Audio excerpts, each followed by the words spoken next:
It's Barbara Holding from Canine HS. Thank you so much for the feedback and the emails we received after how to shut your centre down for this lockdown period or closure period.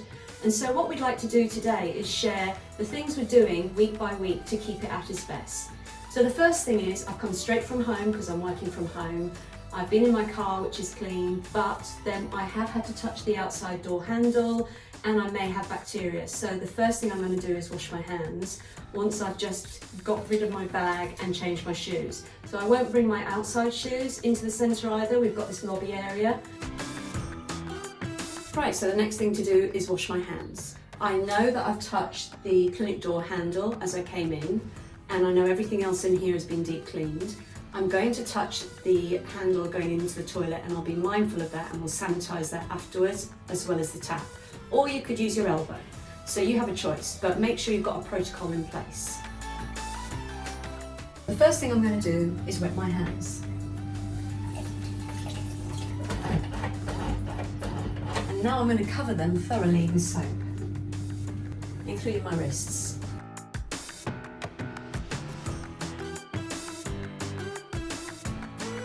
And just looking up there, we've got how to wash your hands as a really good memory jog. I'm going to dry my hands with a paper towel. That's what I'm going to use to turn off the tap. Now, if you're in a public toilet, a really good tip is this is what you can use to flush your chain with. And this is also what you can use to hold the handles of the toilet, which obviously would be shut. But I know that it's all been deep cleaned, so I know which handles I've touched, I know which tap I've touched, and the soap dispenser. They will be sanitised before we leave the building. And then I'm going to make sure that the bin is emptied and taken away as well. Right, so let's go and see now what else we're going to do to maintain safety in our shutdown centre. So now I'm going to go into the clinic. I'm going to pick up my checklist, which is inside the clinic. So again, nobody's touched that since we've last been here. My hands are washed. Come and see what I'm up to. So it's really good to have a memory jog. And what I'm going to do here now is I'm just going to add the taps and the soap dispenser that I've touched, so I absolutely remember to deal with them before I leave. So the first thing we want to do, leave that there, is we want to open the blinds and get some ventilation into all your wet rooms particularly. I'm going to do that throughout the centre.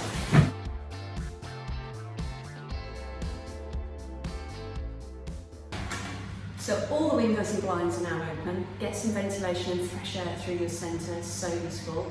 Now I'm going to move to the water testing. So we've done the water testing, and what we're doing is we're keeping it a little high. We have chlorine sanitisers in both our underwater treadmill and our pool, and we're keeping them at about 5 or 6 parts per million, and that was perfect. And we've learned that from our experiences of being closed before, because we use our water log to give us that advice, what we need to do for our body of water. Now the other things we're going to go and do now, we're going to flush the toilets, we're going to run the taps, we're going to run the showers, we're going to turn on the dehumidifiers and run them, check they're working, and I'm going to check the plants. So this is such a handy tip. What we've done is we've made our own diluted disinfectant up in a spray gun, and we're following our manufacturer recommendations. And so when I flush the toilets, I'm just going to spray this around as well. Here we've got the water source that comes in direct from mains, so I feel 15-20 seconds is fine. If you've got your water source coming from a tank a long way off, make sure you're running it for as long as you feel you need to, so that's fresh water coming through. And then this is the tap that I use to turn on to wash my hands. So to finish off in here, spraying that disinfectant and on the door handle. So don't forget, if you've got a staff toilet, do all your toilets. So as I said, everything's been deep cleaned. So all we're going to do in here, run the taps, flush the toilet. And then we put a little bit of disinfectant in around the toilet.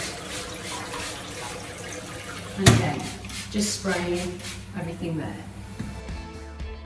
The showers are really important, so make sure you run them. We want to minimise the amount of wet around, so use a bucket.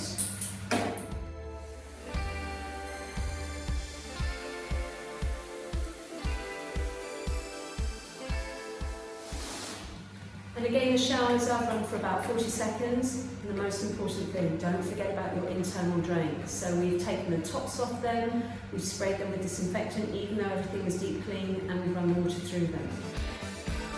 I'm working through my checklist, and the last thing I need to do is really check my plant. And when I go into the plant room, it's a bit noisy, so if you want to pop in and follow me in there.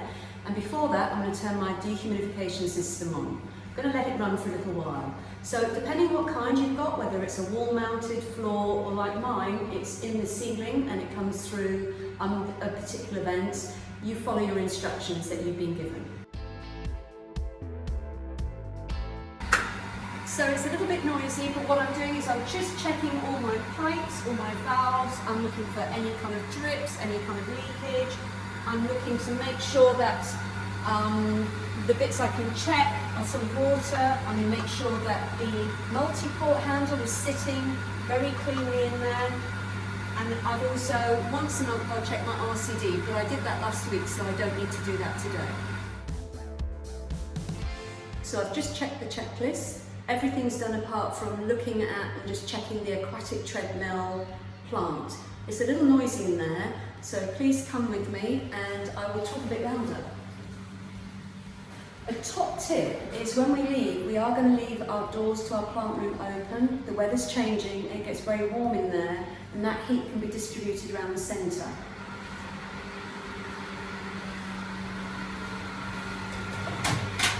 So what I'm looking at is I'm looking for valves in the right position, pipes, making sure there's no water or anything that shouldn't be in here. Make sure that the multi-port handle sits really comfortably in the filter. We're keeping our filtration on 24/7, but it's running with cold water. And we've got it sanitised with chlorine, and we're keeping the chlorine a little higher than normal. And from our checks, it's giving us such useful information to know exactly how much we need to put into sanitise to last us for 7 days. I hope you found this useful, and we're so grateful for all the emails and feedback that you've sent us from our last shutdown video. We want to share what we're doing with you, just to give you some ideas, and please keep sending those emails and feedback. We really, really are grateful about that. The most important message for the community, that's a global canine community, is please keep safe. Please stay at home. In the UK, we need to protect our NHS frontline workers, and let's all save lives.